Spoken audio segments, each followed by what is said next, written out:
بسم اللہ الرحمن الرحیم۔ طالب علم کے لیے نصیحت، علم، نیت اور عمل۔ انسان کی کامیابی یا ناکامی کا دارومدار اس کی نیت پر ہے۔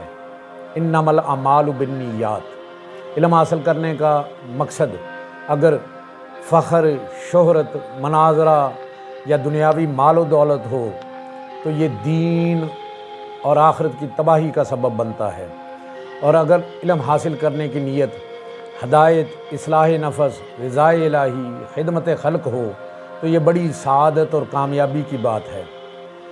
رسول کریم صلی اللہ علیہ وآلہ وسلم نے ایسے علم سے پناہ مانگی جو نفع نہ دے، ایسے دل سے جو اللہ سے نہ ڈرے، اور ایسے عمل سے جو قبول نہ ہو، اور ایسی دعا سے جو سنی نہ جائے۔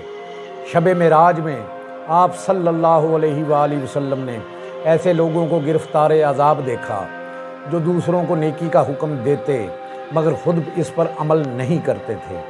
وہ برائی سے روکتے تھے مگر خود اس میں مبتلا رہتے تھے۔ سب سے خطرناک وہ عالم ہے جو اپنے علم کو دنیا کمانے، عزت و شہرت حاصل کرنے اور لوگوں کو اپنا معتقد بنانے کا ذریعہ بنائے۔ ایسا شخص اپنے قول و عمل کے تضاد کی وجہ سے خود بھی گمراہ ہوتا ہے اور دوسروں کو بھی گمراہ کرتا ہے، اور اسے علماء سوء میں شمار کیا جاتا ہے۔ طالب علم کو چاہیے کہ وہ مخلص علماء اور صالحین کے راستے پر چلے اور ریاکاری، غرور اور دنیا پرستی سے بچے۔ ہدایت کی ابتدا ظاہری تقویٰ سے اور انتہا باطنی تقویٰ سے ہوتی ہے۔